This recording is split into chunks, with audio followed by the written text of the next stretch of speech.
कानों में कुंडल है चल के, कानों में कुंडल है चल के, कानों में कुंडल है चल के, कानों में कुंडल है चल के। और क्या, और जब मंद मंद मुस्काता है, जब मंद मंद मुस्काता है, जब सूरत देखो मोहन की बिन पिए नशा हो जाता है, जब सूरत देखो मोहन की।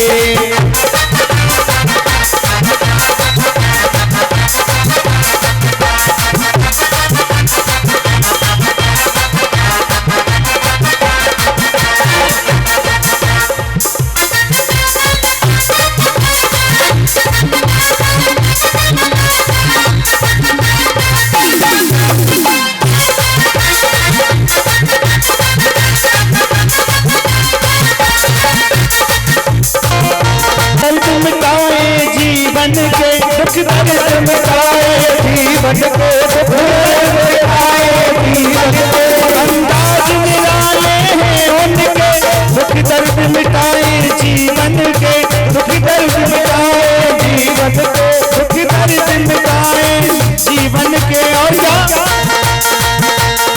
और मेरा रोम, मेरा रोम, मेरा रोम रोम हर्षाता है, जब सूरत देखो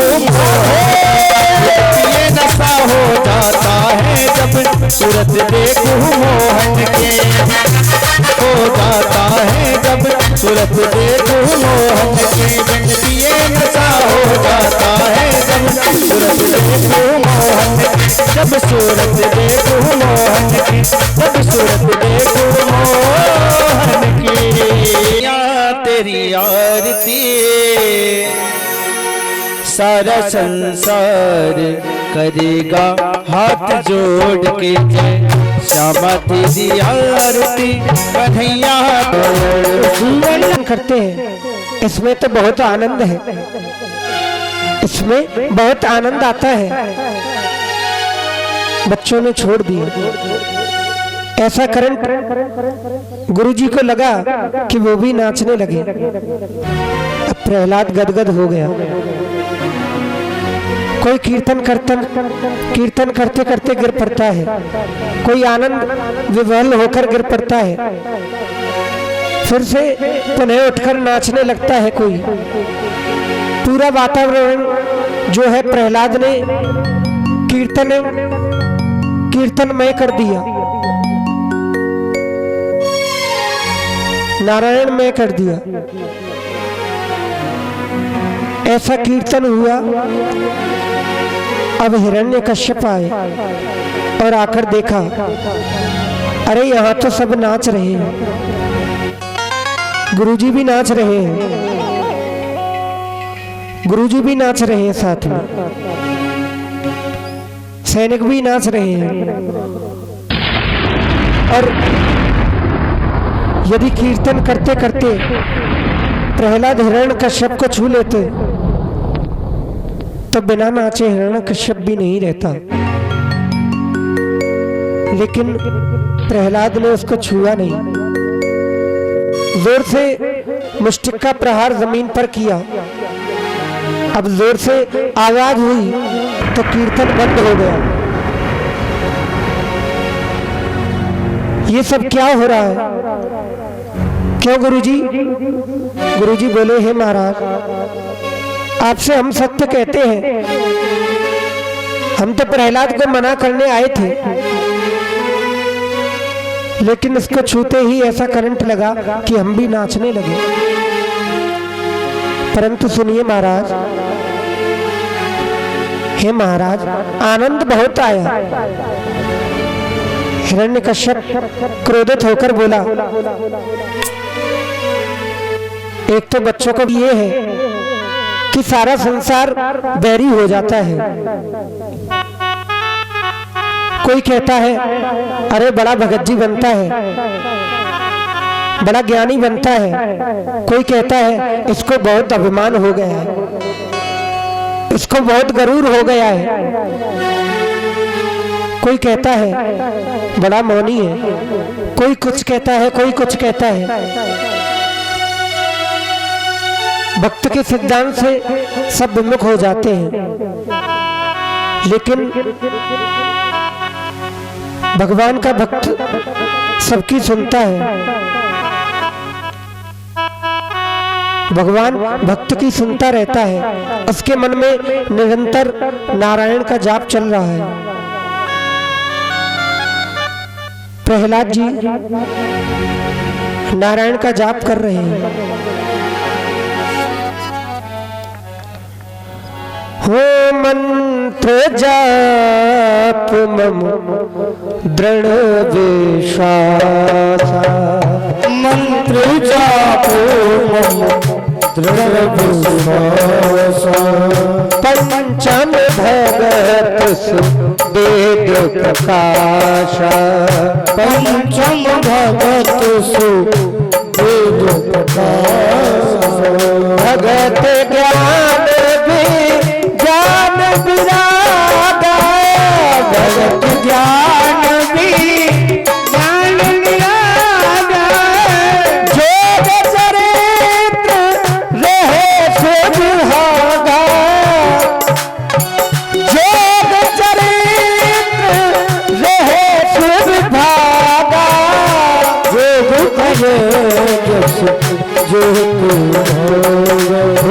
भगत बनते अति नीच प्राणी, भगत बनते अति नीच प्राणी, मोहे प्राण प्रिय अस भगवानी, मोहे प्राण प्रिय अस भगवानी, मोहे प्राण प्रिय अस भगवानी।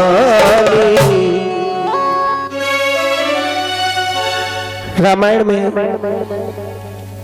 उत्तरकांड में भगवान राम ने कागभूषण जी से कहा, कोई भी प्राणी नीच से नीच क्यों ना हो, जो मेरी निरंतर भक्ति करता है अर्थात मेरा नाम जपता है, वह मुझे पैरों तले कुचलवाया, लेकिन वो गजेंद्र, वो गजराज प्रहलाद के शरीर को चाटकर और उन्हें नमन करके चला गया। और हिरण्यकश्यप देखता ही रह गया। जहरीले सर्पों से चिपकाया, लेकिन प्रहलाद भक्त को कुछ भी नहीं हुआ। इसके बाद में वो दुष्ट हिरण्यकश्यप बहुत विशाल ऊंचे पर्वत पर ले गया। वहां से प्रहलाद को ऊपर से गिराया गया। मेरे प्रभु नारायण ने अपने भक्त को गोदी में उठा लिया। प्रहलाद नारायण नारायण कहते हुए खड़े हो गए और चेहरे पर वही ब्रह्म का तेज और वही मुस्कुराहट थी। नारायण भगवान ने प्रहलाद को शक्ति का कवच पहना दिया। हिरण्यकश्यप ने अपनी बहन होलिका को ले आया और कहने लगा, ए बहन, तू मेरी सहायता कर सकती है, इस दुष्ट को मारो। अरे ये मरता ही नहीं है। होलिका के अंतःकरण में एक ऐसी शक्ति थी कि दूसरा जलकर भस्म हो जाता, लेकिन वह नहीं जलती। चिता बनाई गई, उसमें होलिका को बिठाया गया और होलिका की गोद में प्रहलाद को बिठाया। ऐसी बुआ को धिक्कार है जो भतीजे के लिए काल बन के आ गई। लेकिन मेरी माता बहनों, सज्जनों, मारने वाले से बचाने वाला बड़ा होता है, क्योंकि कहते हैं ना, जाको राखे साइया और मार सके ना को। सारा नगर तमाशा देख रहा है, सभी नर नारी त्राही त्राही कर रहे हैं, लेकिन वो हत्यारा बाप हंस रहा है। प्रहलाद कहने लगा, हे पिताजी। प्रहलाद हाथ जोड़कर अपने दुष्ट पिता से विनती करने लगा और कह रहा है, हो अभी मैं बालक नादान, अभी मैं बालक नादान, हो अभी मैं बालक नादान, और पिताजी मत मारो, मैं बालक हूँ नादान, पिताजी मत मारो, हो अभी मैं बालक नादान, पिताजी मत मारो, अभी मैं बालक नादान, पिताजी मत मारो, मत मारो, मत मारो रे, मत मारो, मत मारो, मत मारो रे, मत मारो, मत मारो रे, अभी मैं बालक नादान, पिताजी मोह मत मारो।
रक्षक है भगवान, मेरो रक्षक है भगवान, पिताजी मत मारो, मैं बालक नादान, पिताजी मत मारो।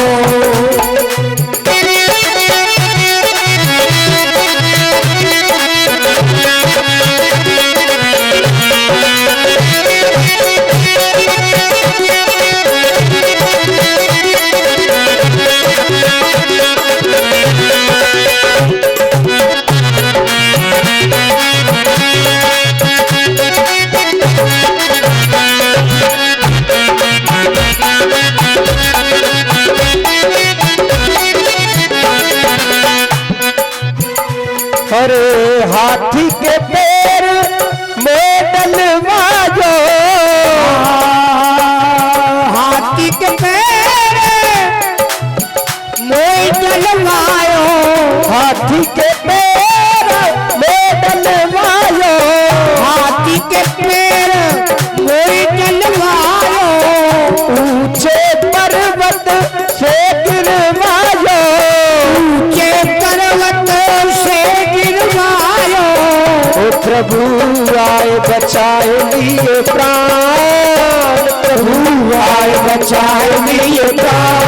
पिताजी मत मारो अभी मैं बालक नादान, पिताजी मत मारो अभी मैं बालक नादान, पिताजी मत मारो।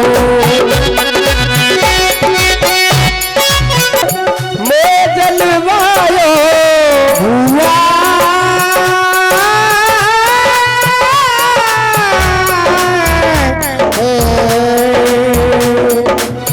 भुआ की गोद मैं जलवायो, भुआ की गोद मैं जलवायो, भुआ की गोद मैं जलवायो। खुद मर गई प्रभु मैं बचायो, खुद मर गई अनु मैं बचायो। हो जाको मिट गयो नाम निशान हो मत मारो अभी मैं बालक नादान, पिताजी मत मारो। आज विचारो हम तो कहे प्रहलाद विचारो, नारायण को ले सहारो, नारायण को ले सहारो, नारायण को ले सहारो, नारायण को ले सहारो। और मत ना करो गुमान, तुम मत ना करो गुमान, पिताजी मत मारो अभी मैं बालक नादान, पिताजी मत मारो अभी।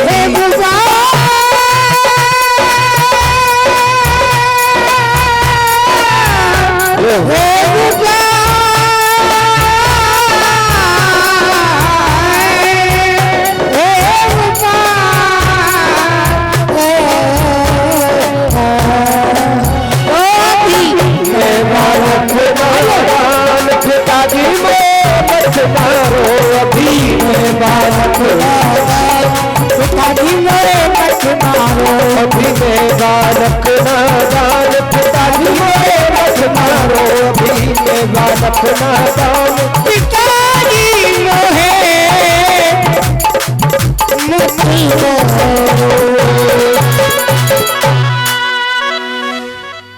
बोलिए वृंदावन बिहारी लाल की जय, राधा रानी की जय, जय जय श्री राम श्याम।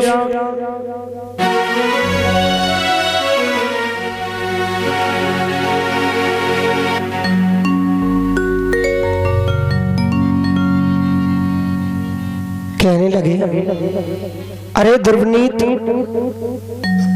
अरे मंदात्मन प्रहलाद,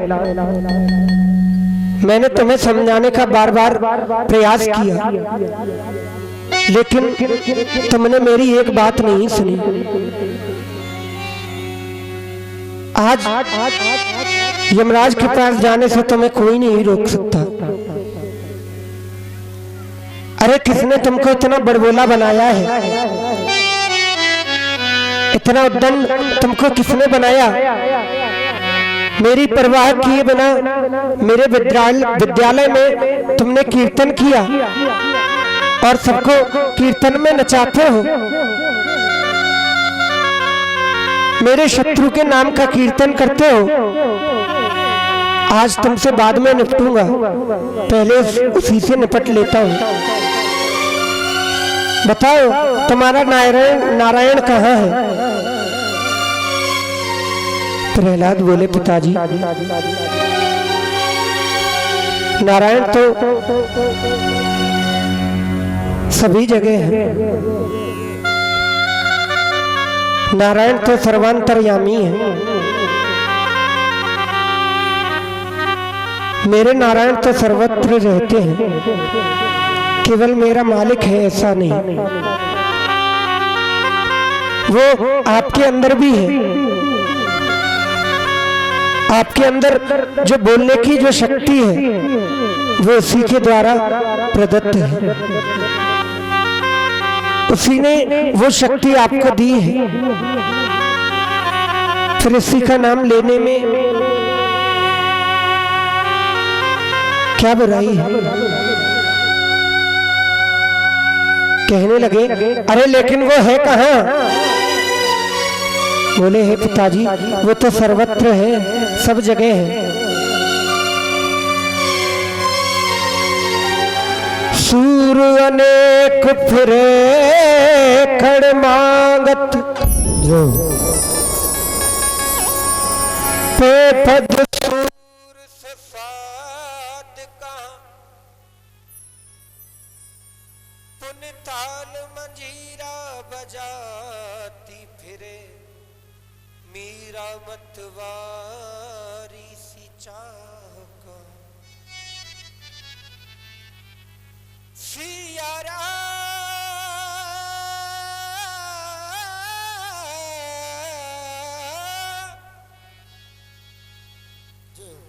सियाराम कथा कितनों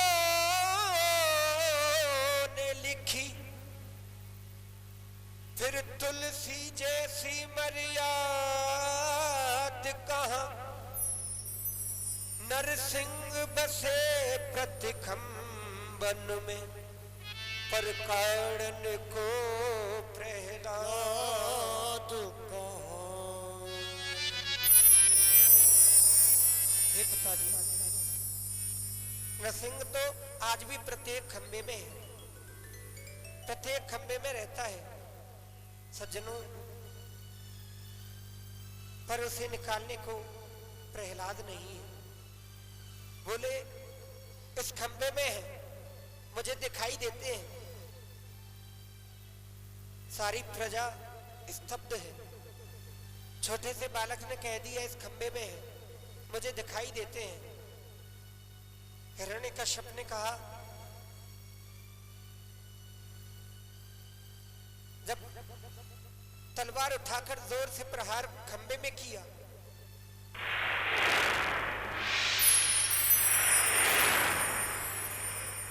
जैसे ही खंबे में तलवार का प्रहार किया, खंबा बीच से फट गया।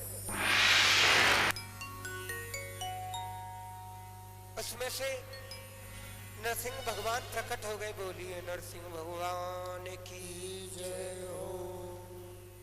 इतनी जोर से शब्द करते भगवान नरसिंह, कुंभारंभ करते।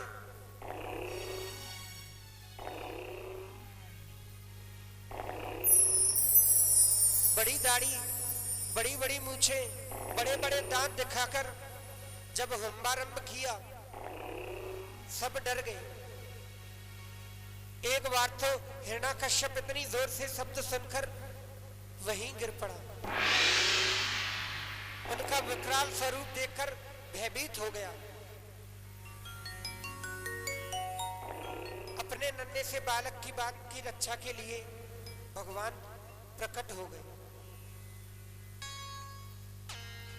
और ऐसा रूप लेकर आए जो ना मनुष्य है, जो कि ना तो मनुष्य है और ना ही शेर है, और दोनों ही हैं और दोनों ही नहीं है।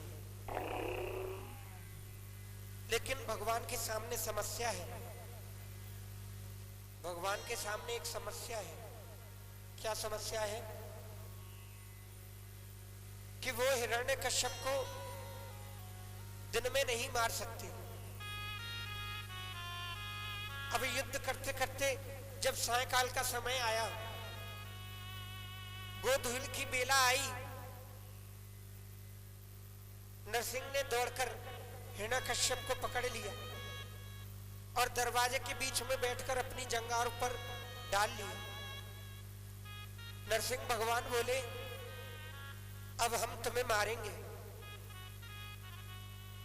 हिरण्यकश्यप अट्टहास करके बोला अरे कैसे मारोगे, हमें कोई नहीं मार सकता, ब्रह्मा से वरदान प्राप्त किया है हमने। भगवान बोले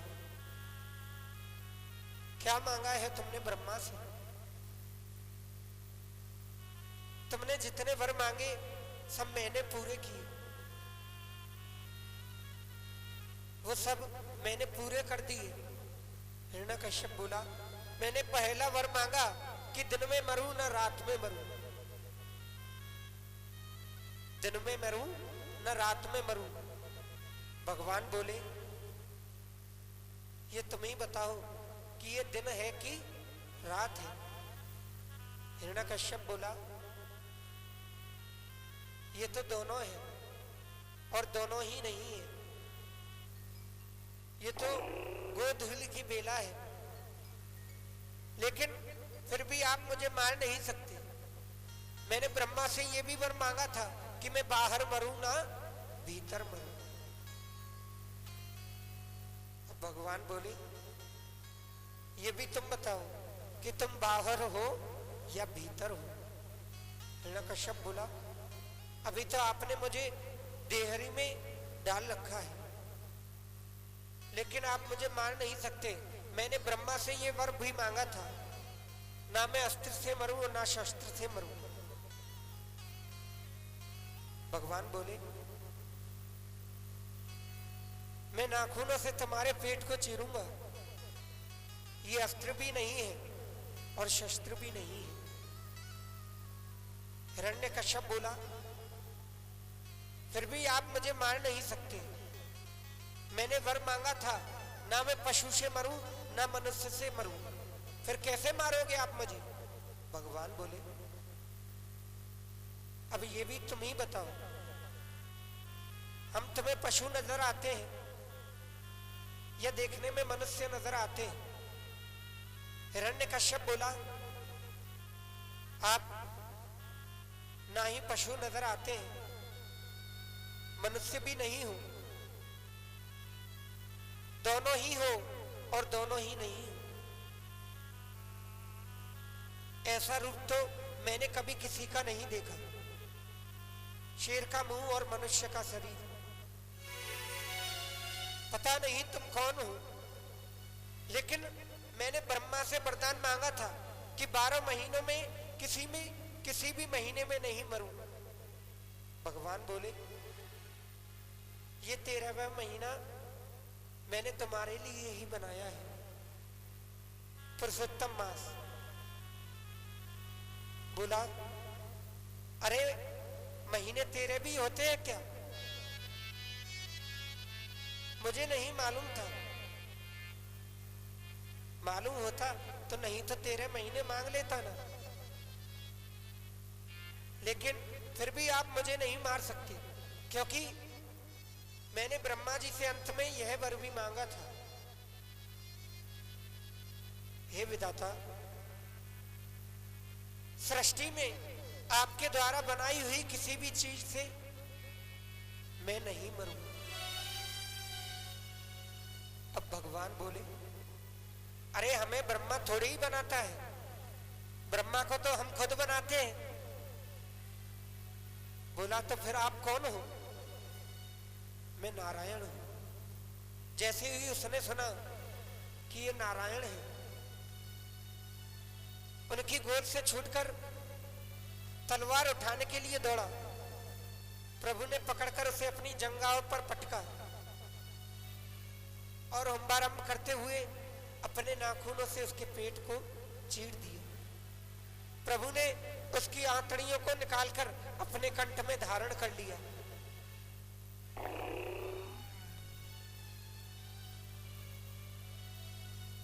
राजा ने पूछा,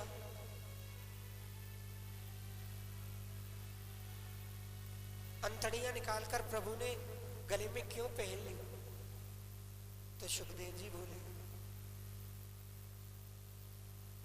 प्रभु ने सोचा ये राक्षस चाहे जैसा क्यों ना हो,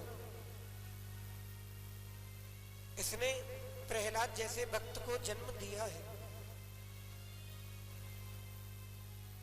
हिरण्यकश्यप को मारने के बाद भी भगवान का कोप शांत नहीं हुआ, और परमात्मा का कोप यदि शांत नहीं होता तो पृथ्वी पर प्रलय हो जाता, प्रलय हो सकती है पृथ्वी पर। देवता लोग सभी स्तुति करने लगे, उनके रूप से डरकर उनके सामने नहीं आते। अब दौड़े दौड़े माता लक्ष्मी जी के पास में गए,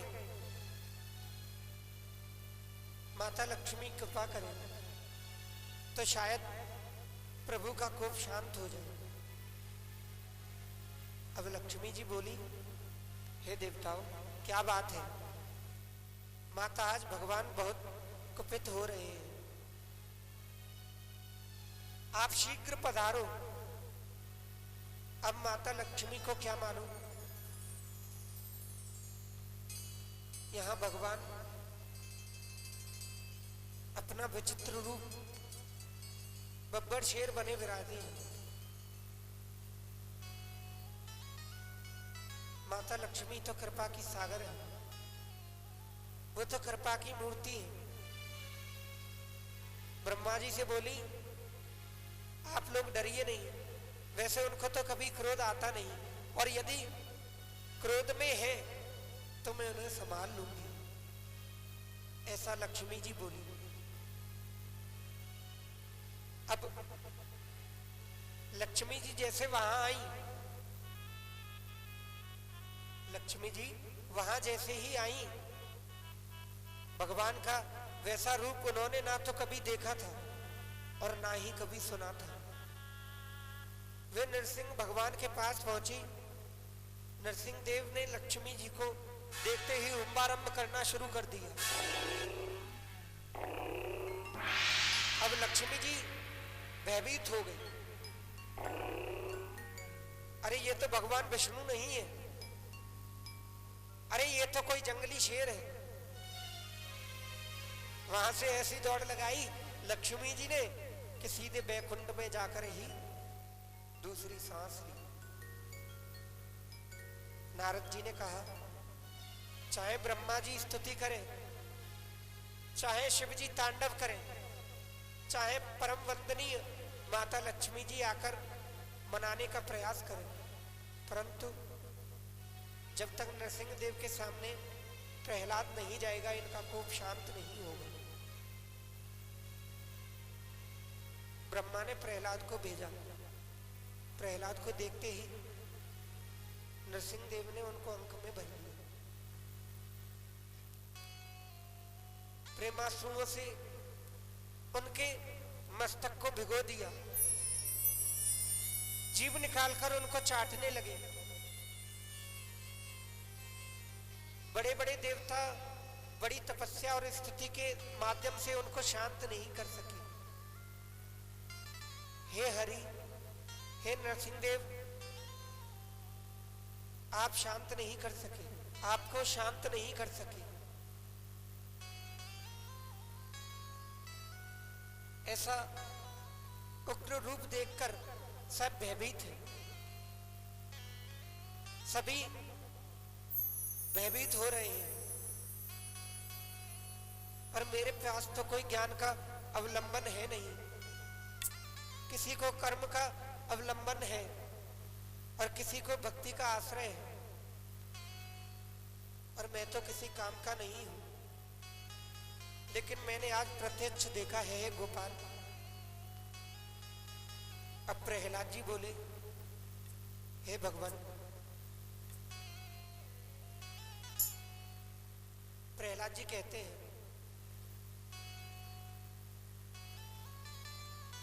मेरी परिस्थिति बड़ी विचित्र बन गई है। ये जितनी भी इंद्रियां हैं ये मानव को अपनी अपनी ओर खींचती है, और ऐसी परिस्थिति बनती है जैसे किसी व्यक्ति को बहुत पत्नियां हो जाए और सभी अपनी अपनी ओर खींचने लगे, अपनी अपनी ओर सभी आकर्षित करें।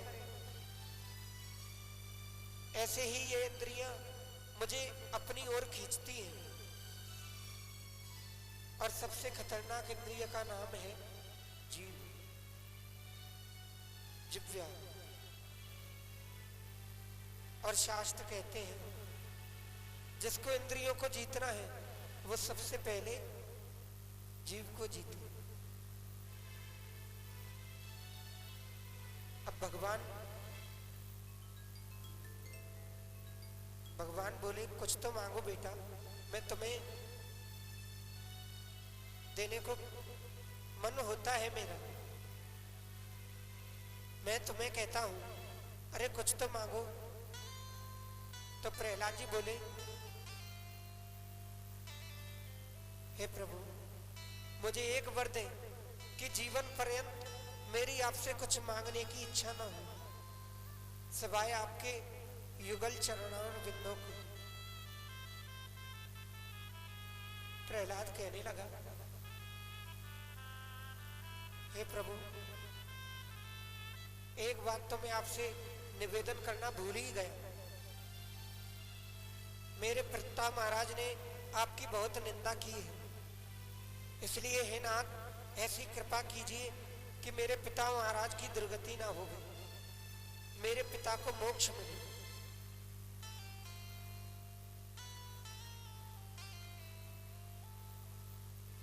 भगवान मुस्कुराकर बोले, प्रहलाद, तुम्हारे जैसा बालक जिस कुल में जन्म लेता है ना, उसकी तो 21 पीढ़ियों का उद्धार होता है।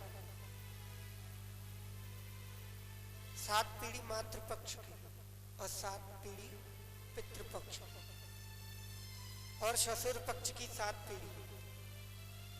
तो जैसे भक्त के कारण मैंने आज परमपिता को अपनी गोद में लिया।